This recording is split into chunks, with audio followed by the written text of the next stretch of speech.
Nos casos onde eu preciso lançar mão de uma medicação intracanal, qual que é o período mínimo que eu tenho que manter aquela medicação intracanal para ser considerado o período correto, o período adequado? A gente poder responder essa questão, basta a gente responder uma questão que vem antes dessa, que é o porquê que eu estou lançando mão daquela medicação intracanal. Se eu estou lançando mão de uma medicação por conta de um preenchimento, de manter um curativo de demora, aquele ambiente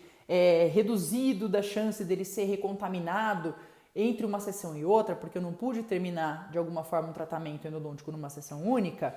né? Não tem problema nenhum se eu quiser marcar daqui 2 dias, 3 dias, uma semana esse paciente, eu não preciso daquela medicação, não estou usando ela com propósito nenhum, simplesmente com propósito ali de tentar manter aquele meio mais descontaminado possível, né? Vedado, selado, até a minha reintervenção para dar continuidade a esse tratamento. Agora, se eu estou usando uma medicação intracanal, por exemplo, num caso onde existe uma reabsorção radicular externa, inflamatória, por substituição, então eu estou usando uma medicação intracanal, aqui às vezes no caso de trauma, né? Com outra proposta, eu estou usando com uma proposta às vezes de alcalinizar aquele meio, né? Então eu preciso dessa medicação intracanal com um tempo suficiente para que haja uma medicação intracanal daí, né, a base de hidróxido de cálcio,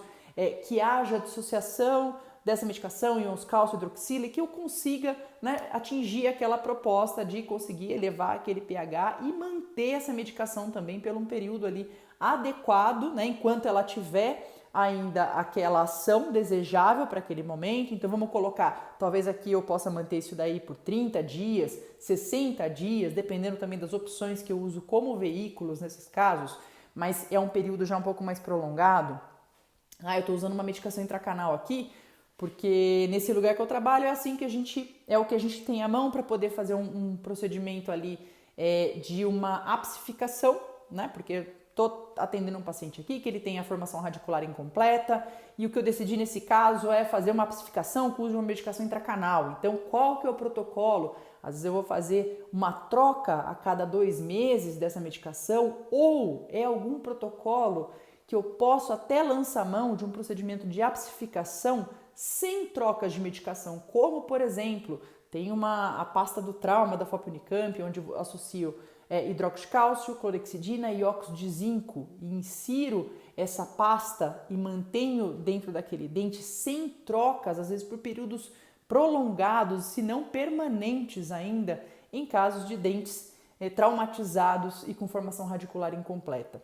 Então eu tenho que entender, para eu poder saber qual que é o período adequado de troca, eu tenho que entender qual que é o propósito que eu quero daquela medicação, tá? Assim que a gente consegue estabelecer, né? Não existe assim um protocolo de eu falar de maneira geral, olha, eu preciso de 15 dias, eu preciso de 30, eu preciso de 60 ou preciso de um período aí sem troca. Tudo vai de acordo com exatamente o que você bateu o martelo, que você vai querer usufruir, que você tem de ação, de objetivo principal daquela medicação, naquele caso clínico que você está atendendo, tá certo?